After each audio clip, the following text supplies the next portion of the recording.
El modelo de templo cristiano cambió en el Renacimiento. Leonardo da Vinci y el arquitecto Bramante crearon un nuevo prototipo de iglesia con planta cuadrada cubierta con una gran cúpula con un espacio único y centralizado, inspirándose en el clasicismo pagano. El historiador del arte Nicolás Pevsner, en su obra Esquema de la arquitectura europea, escribe: el San Pedro de Julio II había de ser una construcción regida por un sistema totalmente centralizado, decisión asombrosa dado el significado religioso de la Iglesia de Roma. Al adoptar el Papa este símbolo mundanal para su propia Iglesia, puede afirmarse, en verdad, que el espíritu del humanismo había logrado conquistar el más íntimo baluarte de la resistencia cristiana. La tradición cristiana eran las basílicas de largas naves, que se abandonan al construir el Vaticano, y ya no habría vuelta atrás. San Pedro arrastró a todos al abismo, incluso arrastró también a la fe católica. El apóstol San Pedro fue enterrado en las afueras de Roma, en el borde de la Vía Cornelia, junto al circo de Calígula, terminado por Nerón, en la actual zona del Vaticano, que significaba zona de vaticinios o de augurios. Sobre la tumba del apóstol, en el año 324, se inició la construcción de la Basílica Cristiana de San Pedro por el Papa Silvestre, con el patrocinio del emperador Constantino. La obra exigió el derribo parcial del graderío del circo, en cuya espina se encontraba un obelisco traído de Egipto.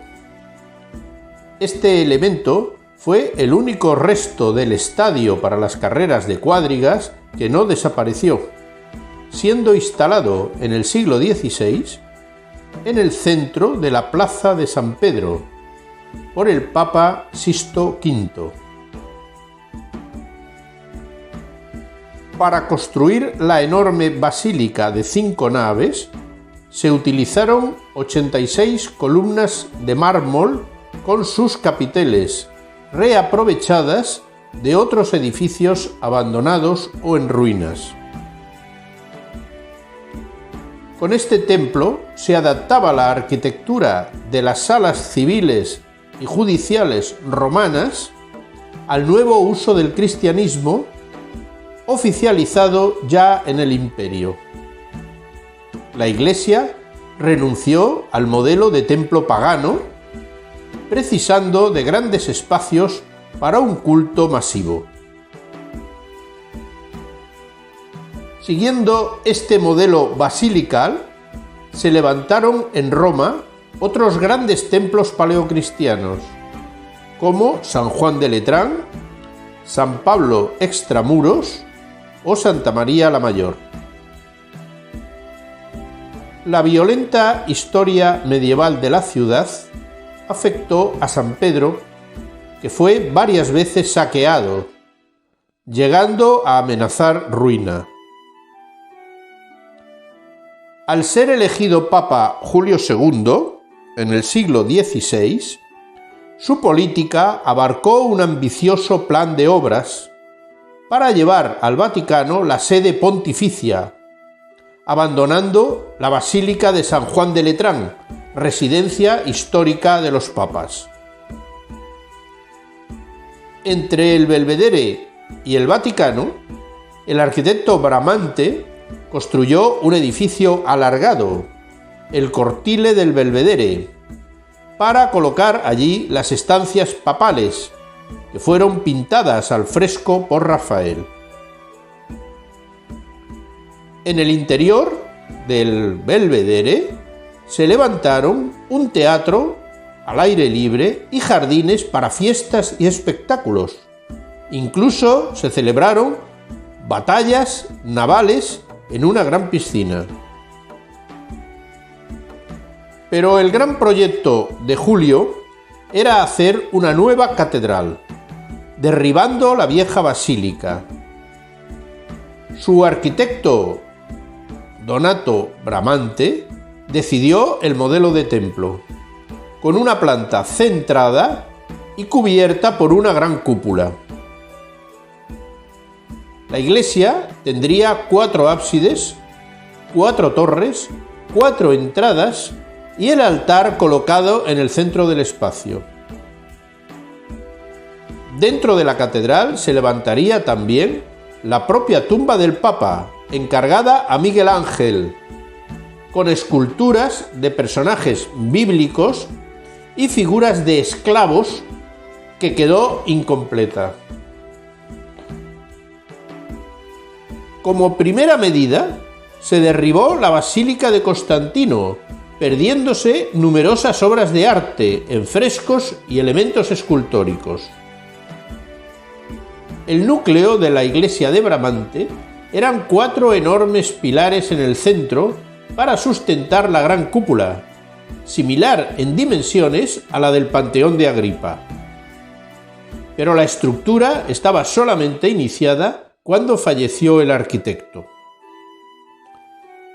En 1546, Miguel Ángel, que contaba 70 años, aceptó de mal grado hacerse cargo de las obras.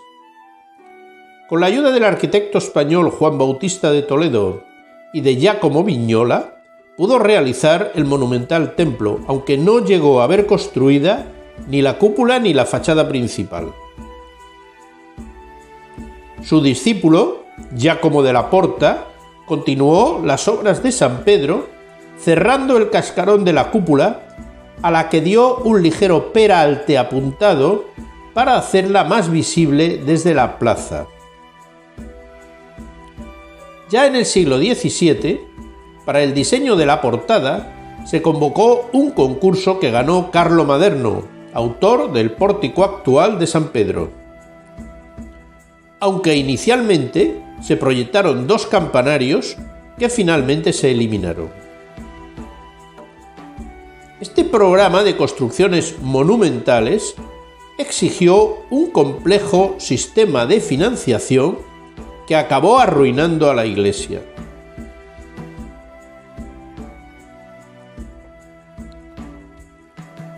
Para costear las obras, durante el papado de León X, se habilitó un sistema de venta de indulgencias que ofrecían el perdón de los pecados para los vivos y también para los fallecidos, que pudieran estar aún penando en el purgatorio.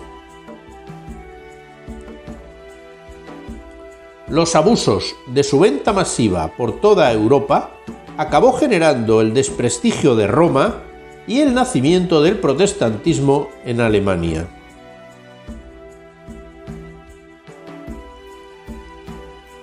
El monje agustino Martín Lutero atacó al sistema de indulgencias en las 95 tesis que clavó en la puerta de la iglesia de Wittenberg. Allí exponía que los muertos ya no estaban ligados a los decretos canónicos, ni les afectaban los certificados de perdón que la Iglesia le vendía a sus familiares.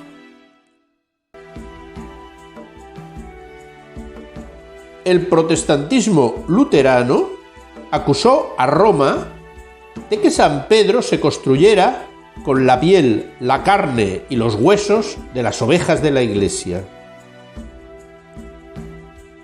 El Concilio de Trento canceló aquel sistema de venta abusiva de indulgencias, pero ya era demasiado tarde. La Iglesia se había partido por la mitad.